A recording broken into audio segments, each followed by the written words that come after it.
Welcome back to city news.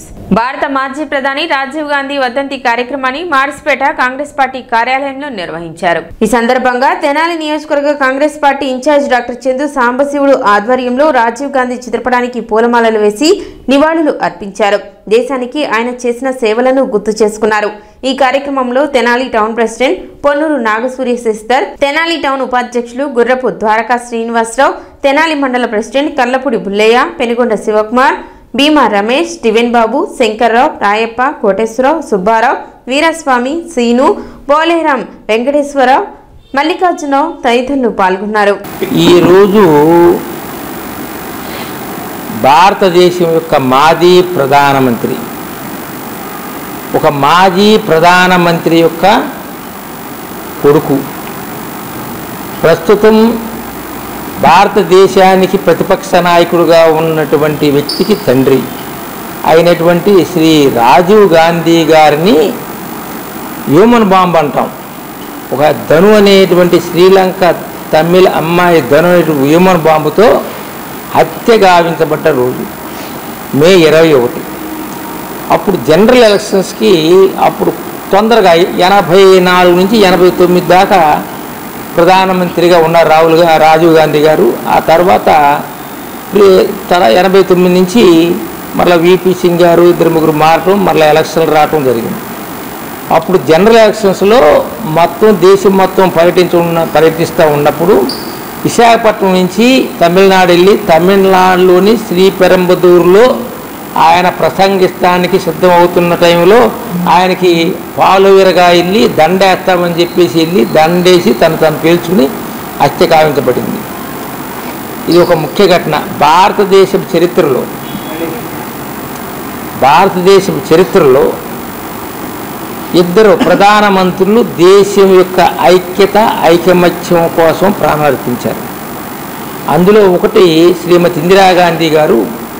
ఆ రోజున భారతదేశం నుంచి పంజాబ్ ఖలిస్తాన్గా విడిపోబోయేటువంటి సమయంలో ఆపరేషన్ బ్లూ స్టార్ పెట్టి ఆ ఉగ్రవాదాన్ని అణిచివేసి, వేర్పాటువాద ఉగ్రవాదాన్ని అణిచివేసి భారతదేశం సమైక్యంగా కాపాడటానికి ఉపయోగపడింది, తన జీవితాన్ని అర్పించింది. అలాగే రాజీవ్ గాంధీ గారు కూడా తన యొక్క ప్రధానమంత్రిగా శ్రీలంక తమిళకై సపోర్టుగా వాళ్ళకి ఇక్కడ IPKF Indian peace keep IPKF అనమాట, ఆ ఫోర్స్ను పంపించి తద్వారా వాళ్ళందరూ రాజీవ్ గాంధీ గారిని పట్టుపెట్టుకున్నారు. అలాంటి ప్రధానమంత్రులుగా చేసిన వాళ్ళు ప్రాణాలు అర్పించినటువంటి చరిత్ర ఏ పార్టీలోనూ లేదు, ఒక కాంగ్రెస్ పార్టీ తప్పితే గుర్తుపెట్టుకుంది. ఇప్పుడు పరిపాలించేటువంటి బీజేపీ ప్రభుత్వం మేము దేశభక్తులు అని చెప్పుకునే గొప్పలు చెప్పిన వాళ్ళు స్వాతంత్ర పోరాటంలోనూ లేరు బీజేపీ నాయకులు. తర్వాత కూడా వాళ్ళు దేశానికి వాళ్ళ ప్రాణాలు అర్పించిన నాయకుడు లేరని చెప్పేసి సందర్భంగా మనం చేస్తున్నాం. దాని ఒక ప్రకటన మే 21 అంటే ప్రతి ఒక్కరికి గుర్తుకొచ్చేది మన మాజీ ప్రధానమంత్రి శ్రీ రాజీవ్ గాంధీ గారి వర్ధంతి. ఆ రోజున మరి ప్రచారంలో తమిళనాడు వెళ్ళినప్పుడు ఆయన్ని తమిళనాడు శ్రీలంక వంత శ్రీమతి ధాను అనేవా దండేస్తూ మరి ఆ అణుబాంబు పేల్చింది. ఆ అణుబాంబులోనే ఆయన చనిపోయారు. అటువంటి వ్యక్తి ఎలక్ట్రానిక్లో కూడా ఆ రోజున మన దేశం ప్రధాని బాగా ముందుకు వచ్చిందంటే రాజీవ్ గాంధీ వారి వల్లే. మరి ఇందిరాగాంధీ తనయుడుగా రాజీవ్ గాంధీ గారు చెప్పుకోదగ్గ వ్యక్తి. వారి పుత్రుడు ఇప్పుడు దేశాన్ని పాలాలని ప్రయత్నం చేస్తున్నా మన బీజేపీ గవర్నమెంట్ ఇది వస్తుంది, పోటీ వస్తుంది. కాబట్టి త్వరలోనే రాహుల్ గాంధీ గారి ప్రభుత్వం రావాలని మనందరం కూడా వారి అడుగుజాడలు నడవాలని కోరుకుంటూ హనుమత్ జయంతిని పురస్కరించుకుని స్థానిక షరాబ్ బజార్లో వేంచేసి ఉన్న శ్రీ సువత్సల సమేత శ్రీ పంచముఖ ఆంజనేయ స్వామి దేవస్థానంలో ఈ నెల 22 నుండి జూన్ 1వ తేదీ వరకు వార్షిక శ్రీ హనుమత్ జయంతి మహోత్సవాలు 17వ లక్ష శ్రీ హనుమాన్ చాలీసా పారాయణ ఉత్సవాలు జరుగుతాయని ఆలయ ఈవో అవుతూ శ్రీనివాస్ రెడ్డి తెలిపారు. ఉత్సవాలలో భాగంగా బుధవారం పట్టణ పురవీధిలో స్వామివారి శోభాయాత్ర ఘనంగా నిర్వహించారు. స్వామివారికి పూజలు నిర్వహించగా శ్రీ పంచముఖ ఆంజనేయ స్వామి సంకీర్తన బృందం, శ్రీ విఘ్నత శ్రీనివాస ట్రస్ట్ సభ్యులు, భక్తులు ఆంజనేయ స్వామి పతాకాన్ని చేతపట్టుకుని రామనామ స్మరణ చేస్తూ శోభాయాత్రలో పాల్గొన్నారు. శ్రీరామనామాన్ని స్మరిస్తూ కన్నుల పండుగగా సాగిన శోభాయాత్ర పట్టణ ప్రజలను విశేషంగా ఆకట్టుకుంది. ఈ సందర్భంగా ఆలయ ఈవో శ్రీనివాసరెడ్డి మాట్లాడుతూ 11 రోజుల పాటు జరిగే ఉత్సవాలలో ప్రతిరోజు విశేష పూజలు, హోమాలు జరుగుతాయని తెలిపారు. 30వ తేదీన శ్రీ సీతారామ కళ్యాణం, 31వ తేదీన శ్రీ సువత్సల హనుమత్ కళ్యాణం జరుగుతాయని, జూన్ 1వ తేదీన పూర్ణాహుతితో ఉత్సవాలు ముగుస్తాయని వివరించారు. ఎంతో వైభవంగా జరిగే హనుమత్ జయంతి ఉత్సవాలలో భక్తులు విశేషంగా పాల్గొని స్వామిని దర్శించుకుని తీర్థప్రసాదాలు స్వీకరించాలని పేర్కొన్నారు. ఆంజనేయ స్వామివారి దేవాలయంలో హనుమత్ జయంతి మహోత్సవాల్లో భాగంగా ఈ రోజున శోభాయాత్ర శ్రీ హనుమంతుని వారి శోభాయాత్ర కార్యక్రమాన్ని దిగ్విజయంగా నిర్వహించడానికి భక్తులందరూ విచ్చేసి ఉన్నారు. ఈ కార్యక్రమంలో కూడా ఇవాటి నుంచి కూడా 9 రోజుల పాటు ఈ కార్యక్రమాలన్నీ జరుగుతూ ఉంటాయి దేవాలయంలో. ఈ కార్యక్రమాన్ని కూడా భక్తులందరూ పాల్గొని శ్రీ స్వామివారి కృప పాత్రలు కావాల్సిందిగా కోరుచున్నాం.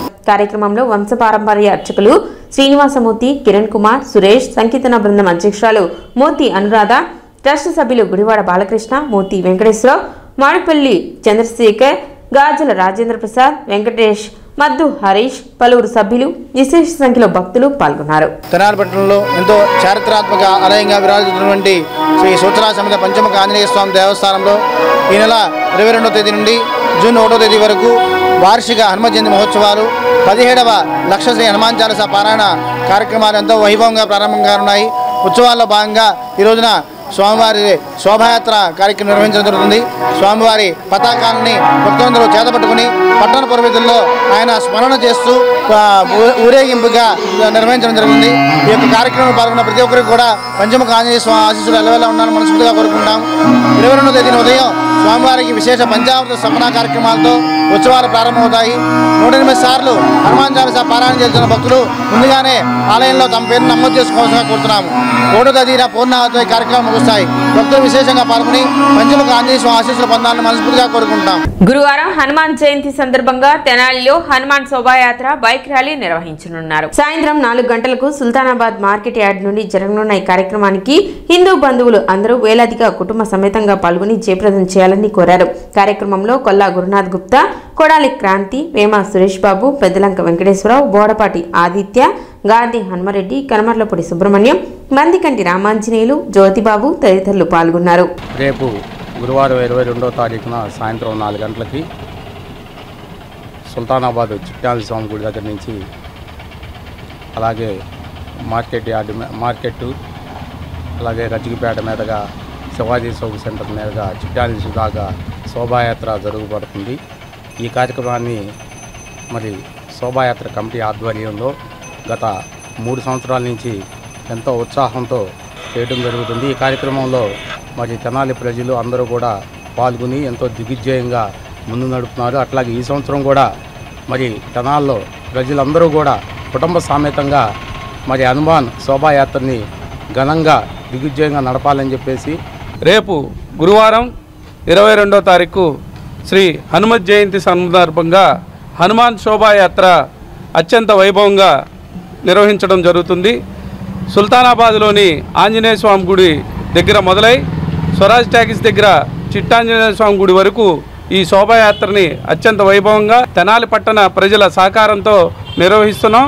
గత 3 సంవత్సరాలు తెనాలి పట్టణ ప్రజలందరూ అధిక సంఖ్యలో పాల్గొని ఈ యాత్రని దిగ్విజయంగా పూర్తి చేశారు. అలాగే రేపు కూడా అందరూ కూడా హిందూ బంధువులందరూ కూడా ఈ కార్యక్రమంలో పాల్గొని ఈ శోభాయాత్రని దిగ్విజయం చేసి ఆ స్వామివారి కృపకి పాత్రలు కావాల్సిందిగా కోరుతున్నాం. రేపు హనుమాన్ జయంతి సందర్భంగా తెనాలిలో హనుమాన్ శోభాయాత్ర బైక్ ర్యాలీ నిర్వహిస్తున్నాం. ఈ కార్యక్రమం గత 3 సంవత్సరాలుగా జరుగుతుంది దిగ్విజయంగా. ఇప్పుడు 4వ సంవత్సరం అండి. రేపు గురువారం సాయంత్రం 4 గంటలకి సుల్తానాబాద్ ఆంజనేయ స్వామివారి గుడి దగ్గర నుంచి మార్కెట్ మీదుగా ప్రకాశం రోడ్డు, బోస్ రోడ్లోని చిట్టాంజనేయ స్వామి గుడి వరకు ఈ శోభాయాత్ర జరుగుతుంది. కావున నగరంలోని ప్రజలందరూ కుటుంబ సమేతంగా పాల్గొని ఈ కార్యక్రమంలో జయప్రదం చేయాల్సిందిగా కోరుచున్నాం. పట్టణ మార్చిపేటలోని శ్రీ చంద్రమౌళీశ్వర స్వామి దేవస్థానం నందు హనుమత్ జయంతి ఉత్సవాలు విశేషంగా జరుగుతున్నాయి. గత 11 రోజులుగా జరుగుతున్న ఈ ఉత్సవాలలో స్వామివారికి ప్రతిరోజు విశేష పూజలు, అభిషేకాలు, అర్చనలు నిర్వహించారు. 22వ తేదీ గురువారం హనుమత్ జయంతి సందర్భంగా స్వామివారికి సహస్ర నారికేళార్చన కార్యక్రమం నిర్వహించడం జరుగుతున్నదని, భక్తులు విశేష సంఖ్యలో పాల్గొని స్వామివారి కృపకు పాత్రలు కావాలని అర్చకులు, ఆలయ కమిటీ సభ్యులు తెలిపారు. దేవస్థానంలో క్షేత్రపాలకుడు అయినటువంటి దక్షిణముఖ వీరాంజనేయ స్వామి వారికి హనుమత్ జయంతి ఉత్సవములు విశేషముగా జరుగుతున్నాయి. గత 11 రోజుల నుంచి కూడా మన్య సూక్త పారాయణ, 5 రోజుల నుంచి కూడా ఒక్కొక్క రోజు ఒక్కొక్క పండుతో స్వామివారికి విశేషంగా అర్చనలు జరుగుతున్నాయి. రేపు హనుమత్ జయంతి సందర్భంగా స్వామివారికి సహస్ర నారికేళార్చన కార్యక్రమం జరుగుతుంది. భక్తులందరి సహాయ సహకారములు, దేవస్థాన కమిటీ వారు, గోష్ఠి వారి యొక్క సహాయ సహకారములతో స్వామివారి ఉత్సవాలు అత్యంత వైభవోపేతముగా జరుగుతున్నాయి. రేపు ఉదయం 9 గంటల వరకు స్వామివారికి అభిషేకాదులు జరుగుతూ ఉంటాయి. తరువాత సహస్ర నారికేళ అర్చన కార్యక్రమం జరుగుతుంది. ముఖ్యంగా చెప్పేది ఏంటంటే రేపు హనుమత్ జయంతి మే 22వ తారీఖు హనుమత్ జయంతిని సహస్ర నారికేళాలతో చేస్తూ ఉండి ఇక్కడ ఇప్పుడు కూడా చాలామంది భక్తులు వస్తూ ఉన్నారు. ఇంకా విరివిగా వచ్చి ఈ మారిస్పేట శివాలయాన్ని తెనాలి టౌన్లో అగ్రగామిగా నిలపాలని మన ఈ మారిస్పేట, పెనపాడు, పాండురంగపేట చుట్టుపక్కల ప్రాంతాల ప్రజలందరినీ కోరుకుంటూ రేపు వచ్చి ఈ కార్యక్రమంలో పాల్గొని స్వామివారి యొక్క ఆశీస్సులు తీసుకుని మీరందరూ సుఖ సంతోషాలతో ఉండాలని కోరుకుంటూ మారిస్పేట బాలా త్రిపుర సుందరి సమేత చంద్రమౌళీశ్వర స్వామి దేవస్థానంలో మన దక్షిణముఖ ఆంజనేయ స్వామి కార్యక్రమాలు దిగ్విజయంగా జరుగుతున్నాయి. ఇవాళ 4వ రోజు, రేపు 5వ రోజు స్వామివారికి అభిషేక కార్యక్రమాలు మరియు అట్లాగే ఈ కార్యక్రమాలు దిగ్విజయంగా జరుగుతున్నది. కావున భక్తులందరూ కూడా విచ్చేసి తీర్థ ప్రసాదాలు తీసుకుని స్వామివారి కృపకు పాత్రలు కావాల్సిందిగా కోరుతున్నాం. స్థానిక డిపో సెంటర్ లో ప్రముఖ సినీ హీరో జూనియర్ ఎన్టీఆర్ జన్మదిన వేడుకలు ఘనంగా నిర్వహించారు. గౌడ కాలనీ డిపో సెంటర్ యువత ఆధ్వర్యంలో నిర్వహించిన ఈ వేడుకలలో కేక్ కట్ చేసి జూనియర్ ఎన్టీఆర్ కు జన్మదిన శుభాకాంక్షలు తెలిపారు. కార్యక్రమంలో వెంకీ, సాయి, చందు, సాయి మురళి, సురేష్, గిరి, జూనియర్ ఎన్టీఆర్ అభిమానులు, గౌడ కాలనీ వాసులు పెద్ద సంఖ్యలో పాల్గొన్నారు.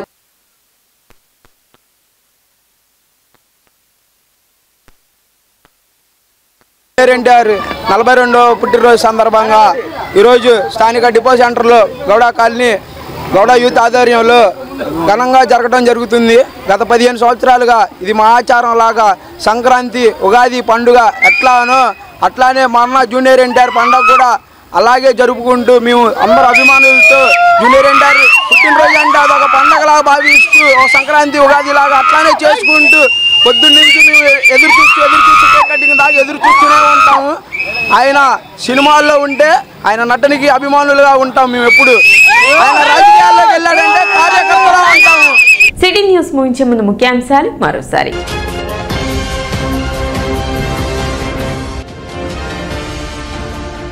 సచివాలయ సిబ్బంది వ్యవహార శైలి మార్చుకుని ప్రజా సమస్యల పట్ల బాధ్యతగా మెలగాలి. సబ్ కలెక్టర్ సంజనా సింహ.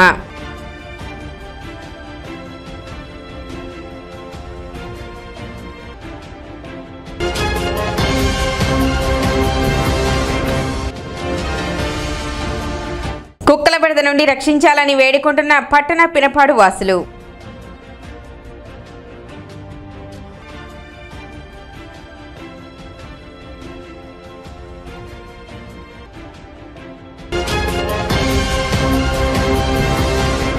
సిటీ న్యూస్ ఇంతటితో సమాప్తం. నమస్కారం.